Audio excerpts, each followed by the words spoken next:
90s के दशक की फिल्मों और टीवी सीरियल्स में एक अदाकार नज़र आया करता था। हास्य अभिनेता की किरदार ऐसे निभाता कि दिल जीत लिया करता। इनका नाम था बबलू मुखर्जी।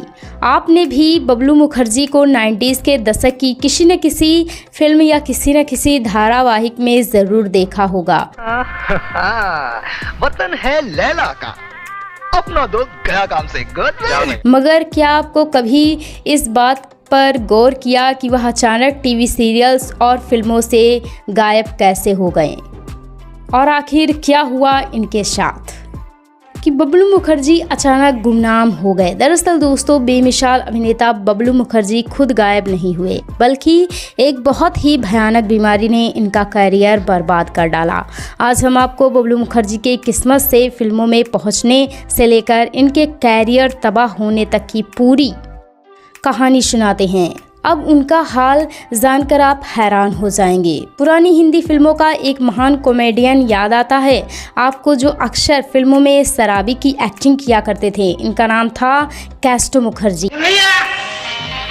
तुम्हारे सेब का क्या भाव है? इसी महान हास्य कलाकार के 2 बेटे हुए, जिनमें से बड़ी बेटी का नाम बबलू मुखर्जी। वैसे तो बबलू का जन्म कोलकाता में हुआ था, लेकिन जब बबलू महज 6 महीने के थे तभी इनके पिता कैस्टो मुखर्जी पूरे परिवार को लेकर बम्बई चले आए थे और इस तरह बबलू का बचपन और जवानी बम्बई में ही बीती। लेकिन क्या आपको पता कि पिता भले ही अभिनेता थे, लेकिन बबलू कभी भी एक्टर नहीं बनना चाहते थे।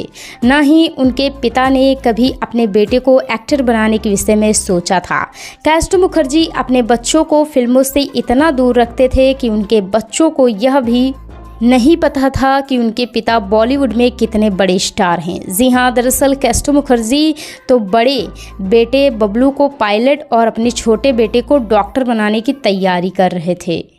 मगर किस्मत की तो देखो, इनको एक्टिंग की ही ओर जाना था।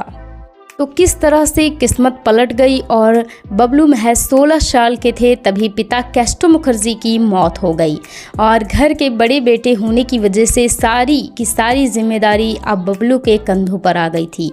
इस बड़े हादसे के बाद अचानक बबलू के सामने एक और संकट आ गया कि अब क्या किया जाए। इसी समय डायरेक्टर अनिल गांगुली मिथुन और अनीता राज के साथ एक फिल्म बना रहे थे। उन्होंने इस फिल्म में अनीता राज के छोटे भाई के किरदार के लिए बबलू को एक छोटा सा रोल दे दिया। यह फिल्म 1983 में रिलीज हुई थी और इस फिल्म का नाम था कौन कैसे। बस यही वह फिल्म थी जिसने बबलू ने फिल्मी दुनिया में कदम रख दिया था। कैस्टो का बेटा फिल्मों में आ तो गया था, तो सभी पूछने लगे उसी समय जलाल इन्हें अपना असिस्टेंट बना लिया। इसी समय केतन मेहता होली फिल्म बना रहे थे। उन्होंने भी बबलू को अपनी फिल्म में एक छोटा सा किरदार ऑफर कर दिया। इस फिल्म के बाद तो बबलू की इंडस्ट्री के बड़े बड़े अभिनेताओं से जान पहचान होने लगी, लेकिन बबलू को असली स्टार बनाया था धारावाहिकों ने। 1985 के आसपास की बात होगी।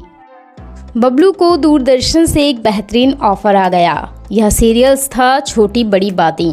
यह वह सीरियल था जिसने बबलू को पहली बार पहचान दिला दी। इसके बाद तो दूरदर्शन के सीरियल्स कि जैसे बाहर से आ गई हो। एक बार में 4 सीरियल्स की शूटिंग करनी पड़ती। कुछ मशहूर सीरियल्स जैसे विक्रम और बैताल, जुबान संभाल के और व्योमकेश पक्षी में बबलू के काम की खूब तारीफ हुई। कहते हैं किस्मत साथ देती है तो बस देती ही चली जाती है। ऐसा ही हुआ कुछ इस बेमिसाल अभिनेता के साथ। टीवी पर आए तो ऐसा छा गए कि फिल्मों में छाने का मौका मिलने लगा। 1989 के आसपास की बात होगी जब डायरेक्टर इंदर कुमार आमिर खान के साथ एक फिल्म बनाने जा रहे थे। इस फिल्म में उन्हें आमिर खान के दोस्त का एक बेहतरीन किरदार चाहिए था। उन्हें एक ऐसा अभिनेता चाहिए था जो अच्छी कॉमेडी कर सके। अचानक उनकी नज़र एक बार बबलू पर पड़ गई और उन्होंने बबलू को मिलने के लिए बुला लिया। जब बबलू का कैमरा टेस्ट हुआ तो एकदम परफेक्ट, बस यही रोल बबलू को मिल गया। 1990 में यह फिल्म आई और इसका नाम था दिल। इस फिल्म में बबलू मुखर्जी आमिर खान के दोस्त राजा के किरदार में खूब पसंद किए गए थे। इसके बाद तो बबलू ने पीछे मुड़कर कभी नहीं देखा। अच्छा कि 1991 में खिलाफ, नरसिम्हा और लव, 1992 में इसी का नाम जिंदगी, दिल आशना है और आई लव यू। 1993 में घर आया मेरा परदेशी, 1994 में तेजस्विनी और 1995 में हलचल से लेकर ना जाने कितनी ही फिल्मों में नजर आए। बड़ी बड़ी फिल्मों में हीरो के दोस्त का किरदार निभाते और ऐसी शानदार कॉमेडी करते कि दर्शक देखकर लोटपोट हो जाया करते। अपने अभिनय के दम पर बबलू मुखर्जी ने अपनी एक और अलग पहचान बना ली थी। साथ ही साथ उस दौर में गिने चुने कॉमेडियंस की लिस्ट में बबलू मुखर्जी का नाम भी शामिल होने लगा था। यहाँ तक कि मुंह मांगी कीमत देकर फिल्म मेकर्स इन्हें अपनी फिल्मों में किरदार देने लगे थे। 2-4 नहीं बल्कि कुछ ही सालों में 100 से भी ज़्यादा फिल्मों में इन्होंने हास्य कलाकार के किरदार कर डाले। मगर अचानक ही वह हिंदी सिनेमा से गायब हो गए। उनके चाहने वाले यह सोचने लगे कि बबलू मुखर्जी अब फिल्में क्यों नहीं करते, आखिर क्या हुआ उनके साथ। क्या आपको पता है कि बबलू मुखर्जी अच्छे खासे फिल्मी कैरियर को एक बीमारी ने बर्बाद कर दिया, जिस वजह से इन्हें अपनी एक्टिंग तक छोड़नी पड़ गई। आइए हम बताते हैं कि आखिर बबलू मुखर्जी के साथ हुआ क्या था। दरअसल हुआ यह था कि 100 से भी ज़्यादा फिल्मों में काम कर चुके बबलू मुखर्जी का फिल्मी कैरियर काफ़ी अच्छा चल रहा था। उनके पास फिल्मों के खूब ऑफर्स भी आ रहे थे, लेकिन अचानक बदकिस्मती ने दस्तक दे दी। बबलू को एक बीमारी हो गई। शुरुआत में इन्हें बैक पेन होता था। पहले तो यह इसे सामान्य समझते रहे और कभी थकान तो कभी कमजोरी से जोड़कर इसे देखा करते थे। इन्होंने सोचा कि कुछ ही दिनों में सब कुछ ठीक हो जाएगा, लेकिन इन्हें पता ही नहीं था कि यह एक गंभीर बीमारी इन्हें जकड़ती चली जा रही है। समय बीतने के साथ इस बीमारी ने इतना भयानक रूप ले लिया, अब तो वह 5 कदम भी चलते तो दर्द से कराह उठते। उनका चलना फिरना मुश्किल हो गया था। हालत जब बहुत ज़्यादा खराब हुई तो डॉक्टरों के चक्कर लगाने शुरू कर दिए। डॉक्टर भी नहीं समझ पा रहे थे कि आखिर हुआ क्या है। वह बस पेन किलर की दवाइयाँ दे दिया करते। जब तक दवाइयों का असर रहता दर्द नहीं होता, लेकिन जैसे ही दवाइयों का असर खत्म होता फिर से वही हाल हो जाया करता। कैरियर के पीक पर ऐसी भयानक बीमारी ने उनका जीना मुश्किल कर दिया। एक से बढ़कर एक फिल्मों के ऑफर्स आ रहे थे, लेकिन बबलू की हालत ऐसी नहीं थी कि वह शूटिंग कर सकें।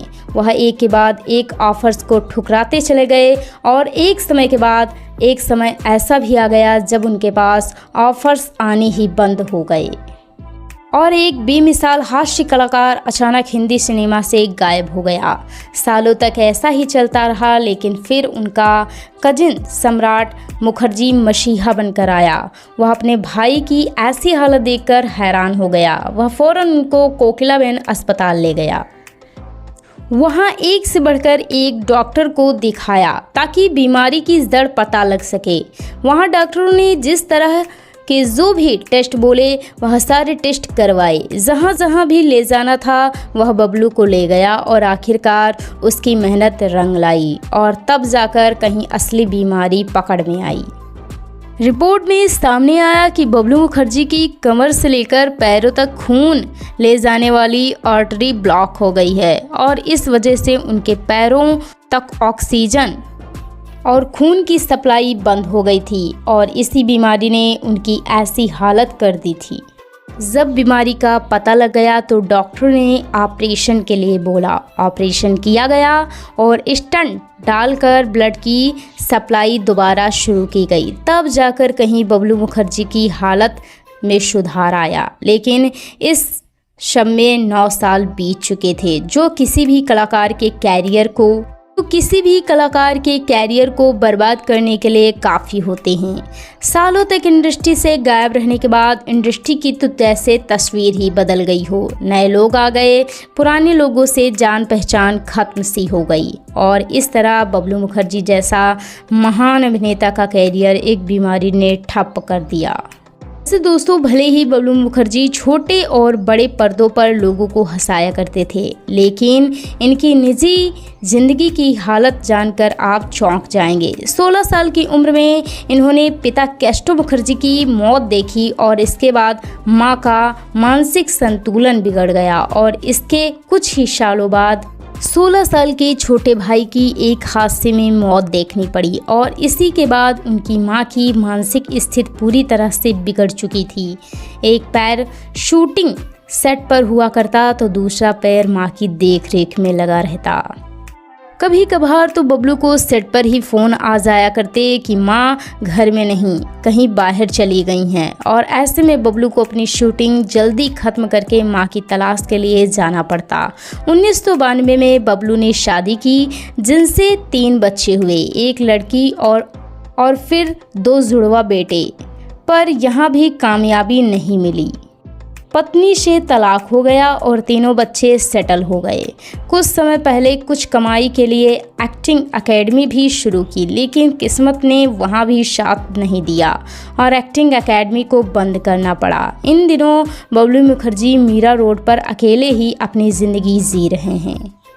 वह इन दिनों भी अपने काम की तलाश में रहते हैं, लेकिन अब वक्त बदल गया। दोस्तों क्या आपको बबलू मुखर्जी याद हैं? उनकी कोई फिल्म या कोई किरदार आपने कभी देखा हो तो हमें कमेंट्स में ज़रूर बताइएगा। अगर आपको यह जानकारी पसंद आई हो तो वीडियो को लाइक ज़रूर करिएगा। साथ ही साथ अगर आप ऐसी ही अनसुनी कहानियाँ जानना चाहते हैं तो हमारे चैनल को ज़रूर सब्सक्राइब करिएगा, बिल्कुल मत भूलिएगा।